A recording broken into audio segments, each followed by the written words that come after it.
Hello అండి. ఎలా ఉన్నారు అందరూ? మీరందరూ ఎలా ఉన్నారో కామెంట్ చేయండి. ఈరోజు మనం గోంగూరతో ఎప్పుడు రొటీన్‌గా గోంగూర పికిల్స్ అలా కాకుండా కర్రీ చేయండి. చాలా బావుంటుంది. చాలా సింపుల్‌గా కూడా అయిపోతుంది. ఇలా గోంగూరను క్లీన్ చేసుకున్న తర్వాత ఇప్పుడు ఒక ప్యాన్‌లో ఒక 3, 4 స్పూన్స్ ఆయిల్ వేసుకొని ఆయిల్ కొంచెం హీట్ అయిన తర్వాత ఉల్లిపాయలు, పచ్చిమిర్చి వేసుకొని ఫ్రై చేసుకోవాలి. ఇది పుల్లగా ఉంటుంది కాబట్టి కొంచెం స్పైసీగా ఉంటే బావుంటుంది.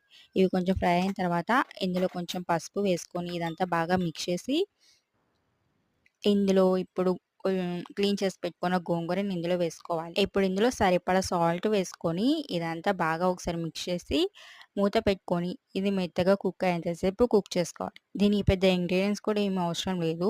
చాలా ఈజీగా అయిపోతుంది. ఇలా మెత్తగా కుక్ అయిపోయిన తర్వాత ఇప్పుడు దీన్ని కొంచెం మెత్తగా మ్యాష్ చేసుకుంటే కర్రీ అయిపోయినట్టే. ఇందులో టమాటా అవసరం లేదు.